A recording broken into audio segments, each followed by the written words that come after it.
Le travail du Budoka, c'est d'aligner l'âme, l'esprit et le corps. On a dit, l'âme choisit son incarnation, moi j'ai peut-être pas dit d'ailleurs, l'âme choisit son incarnation, le lieu, la famille, l'époque, tout ça, les conditions dans lesquelles elle va naître et à peu près à quoi ça va ressembler par la suite. Autour se forme un corps. Ce corps est lié à l'âme, ce corps est reflet de l'âme, c'est pourquoi on peut dire le corps a toujours raison. Dans ce corps naît un esprit, parce qu'il y a dualité et puis que sinon ce serait pas drôle, je sais pas, il n'y a pas franchement d'explication rationnelle à ça, mais c'est comme ça que ça marche. Cet esprit est celui qui dispose du libre arbitre. Donc c'est celui qui peut dire oui je m'aligne avec mon âme et je fais les trucs ou j'en ai rien à foutre et je fais comme j'ai envie. Les deux sont ok, hein, on s'en fout. Si vous êtes en train d'écouter ces vidéos, il y a peu de chances que vous soyez dans la deuxième partie de j'en ai rien à foutre, hein, sinon vous auriez raccroché avant. On doit donc aligner l'âme, l'esprit et le corps, et pour ça, il faut se rouvrir à l'existence de l'âme et il faut se rouvrir à la communication de l'âme. On peut communiquer avec l'âme à travers le corps, c'est une chose, c'est une certitude, c'est tout ce qui est kinésiologie, c'est tout ce qui est tout simplement ressentir votre corps, dire à ton esprit, bon ben voilà, ok, le mental tu le calmes et maintenant j'écoute ce que mon corps me dit. Toutes ces pratiques-là de reconnexion au corps, qui sont essentielles dans la pratique martiale, avance sur « ok, je suis capable d'écouter autre chose que ce qui m'a été collé dans mon mental ». Mais il faut avoir cette conscience qu'il y a une âme. Cette âme, c'est un concept, hein, et comme tous les concepts, il faut les garder pour autant qu'ils vous font avancer.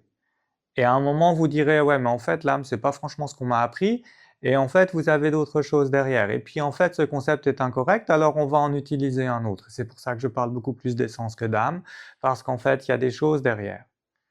Mais on s'en fout.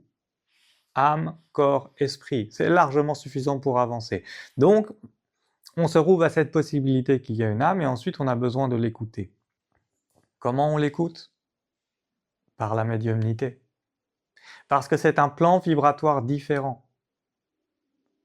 Et comme elle est sur un plan vibratoire différent, ben, il faut pouvoir aller l'interroger. Et c'est la capacité de l'être humain.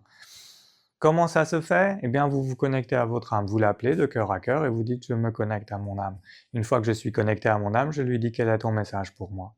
Et alors soit je suis bloqué dans mon mental et je ne reçois rien ou j'invente des choses, soit j'ai rouvert la capacité de mon cerveau qui est l'intuition, et dans cette intuition, eh bien je reçois.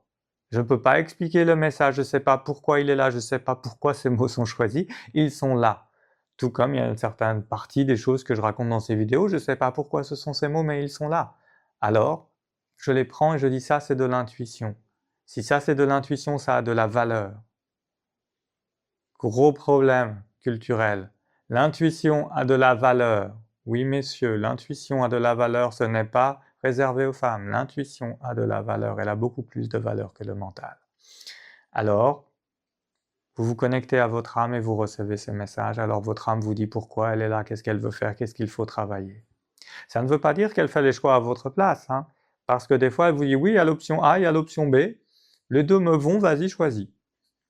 Ce sont les choix les plus difficiles à faire dans la vie, et ce sont pourtant des choix qui correspondent à l'incarnation. Donc l'âme a un rôle différent que l'esprit. L'âme n'est pas... Ouais, c'est compliqué cette relation, mais il faut bien dissocier les trois pour pouvoir porter son attention sur des choses différentes, recevoir des messages qui vont vous aider. Donc vous aurez besoin à un moment sur ce chemin du Budo d'écouter les messages, de les canaliser. Comment ça marche? En se connectant à son intuition, c'est-à-dire en disant au mental « tu n'es pas là pour inventer des histoires, je suis ok de recevoir tout ce qui vient, toi tu mets des mots sur les impulsions électriques que je reçois ailleurs dans mon cerveau. » Voilà. Et après vous allez vérifier. Après il y a des techniques pour vérifier, au pendule, de dire « ok, est-ce que ce que j'ai écrit ça vient du mental ou est-ce que ça vient de l'intuition ?» Ça veut dire que vous avez appris à utiliser le pendule pour qu'il soit le reflet de votre intuition. Et donc ça, c'est de l'enseignement un peu spécialisé. Je vais mettre en dessous une formation qui est celle que j'ai suivie sur la médiumnité. Vous en faites ce que vous voulez, hein. Je m'en fous, c'est juste qu'au moins là-dedans, j'ai vérifié que tout était canalisé et que tout était juste. Mais vous avez plein de gens qui forment à la médiumnité, donc prenez le chemin qui se présente à vous et dans lequel vous dites « Ah, ça c'est pour moi ». Voilà. Si ça c'est pour vous, allez-y. Si ça vous fait avancer sur votre chemin, allez-y.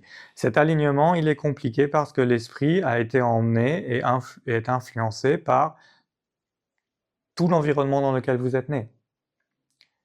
Alors vous allez mettre de côté toutes ces choses-là pour vous réaligner avec votre âme. Et plus vous êtes aligné, plus les choses se passent bien et plus la vie est simple. Plus vous êtes désaligné, plus vous êtes malade et plus vous avez de problèmes. Plus vous avez de problèmes dans la vie, plus vous pouvez vous dire « Ok, le problème c'est pas la vie, le problème c'est ce qu'il y a en moi qui me divertit de ce que je suis venu faire. » Qu'est-ce que je suis venu faire? Il n'y a pas de mission qui tienne en une phrase. Il y a un ensemble de trucs qui sont des situations de vie à traverser et qui doivent vous nourrir. Et une fois que ça s'est nourri, à la fin c'est condensé et puis c'est envoyé pour la suivante. Voilà le travail sur l'alignement âme, esprit, corps.